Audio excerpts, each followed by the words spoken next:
अनन्या एक गरीब लड़की थी। उसके पिता एक कपड़े की दुकान पर काम करते थे और माँ दूसरों के घरों में चौका बर्तन किया करती थी। अनन्या अपने माँ बाप की इकलौती लड़की थी। उसके माँ बाप ने उसे बड़े लाड प्यार से पाला था। वे चाहते थे कि अनन्या पढ़ लिख कर बड़ी आदमी बने, जिससे उसके सिर से गरीबी का कलंक मिट जाए। अनन्या ने जब 10वीं का इम्तिहान पास किया तो उसके माँ बाप बहुत खुश हुए। उन्होंने कस्बे के एक इंटर कॉलेज में उसका नाम लिखवा दिया। इंटर कॉलेज उसके घर से थोड़ी दूरी पर था, इसलिए उसके माँ बाप ने किसी तरह पैसों का जुगाड़ करके उसे एक पुरानी साइकिल भी दिला दी, जिससे अनन्या को स्कूल जाने में परेशानी न हो।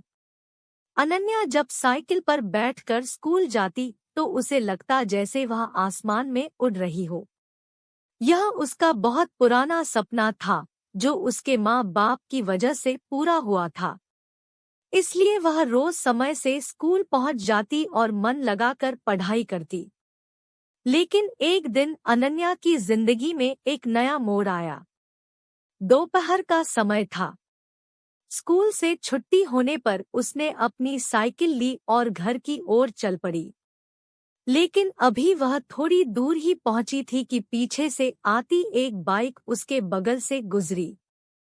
बाइक को जो लड़का चला रहा था वह उसका हमउम्र ही था। लड़के ने थोड़ा आगे जाकर अपनी बाइक रोक दी और अनन्या को रुकने का इशारा किया। अनन्या उस लड़के को अक्सर रास्ते में देखा करती थी। जब भी वह स्कूल आती और स्कूल से जाती तो वह लड़का सड़क के किनारे खड़ा उसे निहारा करता था।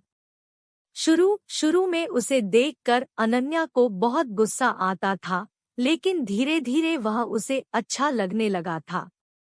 इस तरह से रास्ते में रोके जाने से अनन्या घबरा सी गई। पहले उसका मन हुआ कि वह अपनी साइकिल आगे बढ़ा दे, लेकिन फिर न जाने क्या सोचकर उसने अपनी साइकिल में ब्रेक लगा दिया। वह लड़का अनन्या के पास आ गया और धीरे से बोला, मेरा नाम सुमित है। मैं रोज आपको स्कूल जाते हुए देखता हूँ। अगर आप बुरा न माने तो मैं आपसे कुछ कहना चाहता हूँ।